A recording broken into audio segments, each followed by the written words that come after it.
This winter has been pretty wild so far for new backpacking gear, because that's what we're talking about today. We got even more. Now, if you've been following the channel at all, you're probably aware that for the last couple of years, I've been using an Ursack Major XL to carry and hang my food overnight on my backpacking trips. I hate the inconvenience of finding a spot to hang a bear bag, and I just hate the idea of carrying a hard-sided bear canister in my pack. And I was recently approached by the company MATTYOUTDRS Gear out of Ontario up here in Canada, and they wanted to know if I was interested in testing out one of their new Grizzly Bear rated food lockers. Now, MATTYOUTDRS is basically making sort of a competitor to the Ursack. So this is a bear resistant food bag that you just tie to a tree. You don't have to hang it. Now, while they both perform the same task, there are a couple of advantages going with the MATTYOUTDRS Bear Locker over the Ursack Major XL. The MATTYOUTDRS Food Locker comes in 2 ounces less at 6.75 ounces compared to the Ursack at 8.75 ounces, so 2 ounces of weight savings. The MATTYOUTDRS is also made out of a specialized Dyneema fabric, making it waterproof. So when it is sealed up and tied off at the top, it's far more water resistant than the Ursack. It's also rodent resistant, so you shouldn't get mice and squirrels and that kind of thing digging in and getting at your food. Now, you may have seen the MATTYOUTDRS bag in my most recent winter backpacking trip. And if you saw that video, you probably also saw I've got a new pair of socks. So a couple weeks ago, I got an email from Injinji. You know, we've got a winter care package we're sending out. Would you be interested in checking it out? I said, absolutely. Had no clue what was being sent my way. And I got a pair of these, actually 2 pairs of the Merino wool Injinji socks. I've kind of sworn off Merino wool for the last couple of years. I tried the Darn Toughs and the Smart Wools, and I just found for me, they didn't work. They didn't really draw moisture off my body. I think a lot of it is just because the material on the socks is so tightly woven and they kind of fit so snugly and tight on your feet. I actually get really bad blisters wearing Darn Tough socks and Smart Wool socks. For a long time, I thought it was just the Merino wool, but when I got these in the mail, I thought I would give them a try on a winter backpacking trip, and they worked awesome. The biggest difference that I've noticed with these compared to the Merino and the Darn Toughs is it's a lot less tightly woven, so they're kind of more looser fitting. I'm not sure if that is the reason behind, you know, me being able to use these over the Darn Toughs.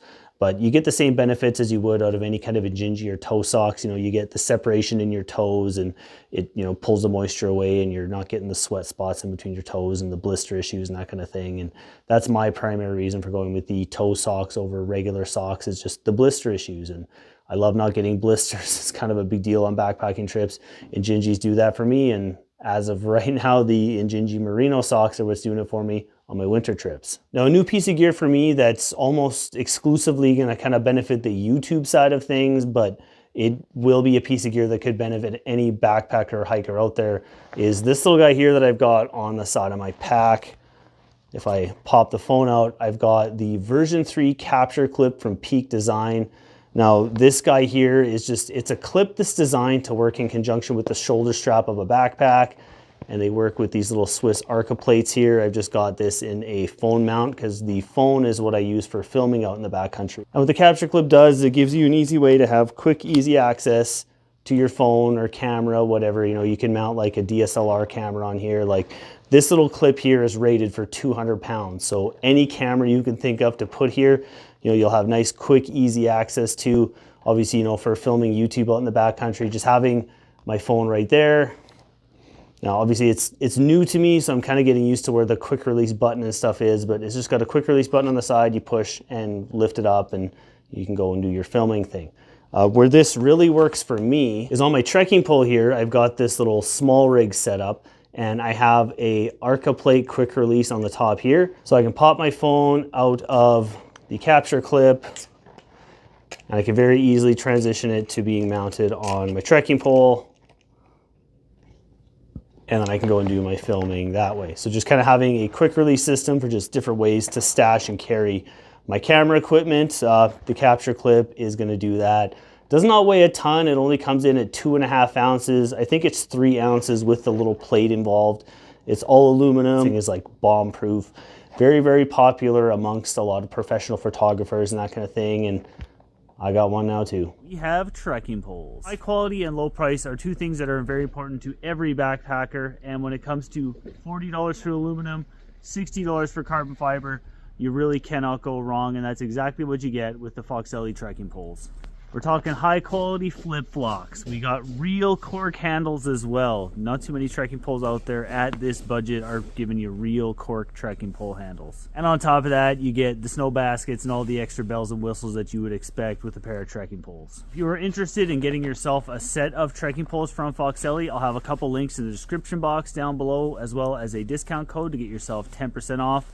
The discount code is right here. Big thank you to Foxelli for sending the trekking poles my way so I can check them out. They have become my trekking pole of choice, and they actually will be the trekking poles that I use going forward into the 2025 backpacking season. And thank you, Foxelli, for sponsoring this video. And along with Foxelli sponsoring this video, they also wanted to do a giveaway to give something back to you guys, the viewers of this channel. And it's going to be very, very simple. In the comment section down below, just comment Foxelli. You'll be entered in a draw to win yourself a set of trekking poles from Foxelli. The draw will be open 2 weeks from the release of this video. And yeah, in 2 weeks, we'll do that draw and get a set of trekking poles sent out to you guys. So thank you to Foxelli for sponsoring the video and doing a giveaway for the viewers of this channel. Now, talking about the capture clip, we briefly mentioned backpacking gear that benefits me on the YouTube and content creation side of things.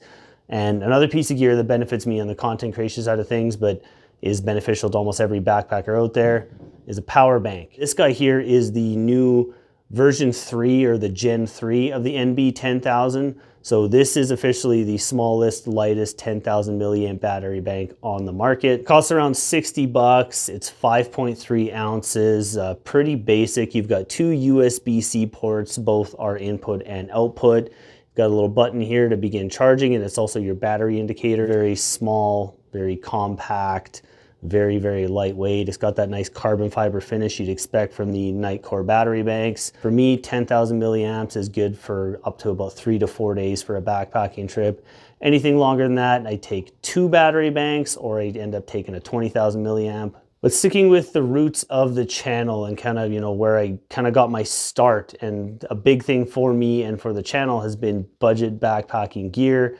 And we've also got some budget battery banks. This is the Asper X 10,000 milliamp battery bank pack. So when you pick these up, they come in a 2-pack. You get both of these for 25 bucks. And for size comparison, they're not that much bigger than the Nitecore 10,000. The Nitecore coming in at 5.3 ounces. These Asper X ones coming in at 7.8 ounces. Both battery banks are the same, just different colors. So you've got the same kind of battery indicator thing. You push that and this will light up, gives you, how much battery charge you've got. You've got 2 regular USB-C out ports, plus you've got a USB-C, which works as an output and an input, so you can use that to charge. And then you've got a micro USB to charge as well. So just a couple different power options for you guys. I get asked quite a bit, what do I do to keep my batteries topped up, and what kind of stuff do I use for filming and electronics out in the backcountry? And I do have plans for a full video on that setup coming out, but I wanted to talk about a couple different battery bank options that I am testing out this year. So far, I've taken both of these out on the same trip, and they both performed identically. They keep your batteries topped up. Tough to beat. Just kind of depends on what you want. Do you want the lightest and the smallest? Is weight that big of a factor to you? Or are you into the more budget-friendly stuff? Totally up to you. I'm sure by now you guys know my style. I always save the best for last. But in this case, we're saving the most controversial for last. Now, it's 2025. It is entirely acceptable, for us to be open, and, we're all adults here. We can be open about smoking and enjoying some stuff when we're out on trail. This is the Suka UFO pipe from 7 Pipe. Now, you take this little guy out of the top here, flip it upside down. You've got your bowl. Pretty cool, easy operation. The top screws off. And you've got this little tray here. You can hold about 1/8 of an ounce or 3.5 grams of whatever kind of smoking product you want in here. It's a little silicone bowl, and it rotates. You end up just dumping it and shaking it, and you can load your product without even having to touch it. So you just roll the bowl back and your product's loaded in there, and have your nice little smoke session. Weighs 4.5 ounces, so it's pretty lightweight. All aluminum construction besides the quartz bowl and the silicone ball. I'll have links in the description box down below where you can check out the Suka UFO pipe or any of the other gear I've talked about in this video. Don't forget to comment Foxelli to get yourself in on the Foxelli trekking pole giveaway. And if you guys have any questions about any of the gear I've talked about in this video, again, let me know in the comments down below. I'd love to help you guys out. And if you guys are looking for more backpacking gear, I've shot a bunch of different videos on gear. I'll link a couple here and here. Check those out when you're done with this one. I'm sure you guys will enjoy. And as always, I'm Matty. Thank you so much for watching. See you on the next one. You know the drill. Let's go Oilers.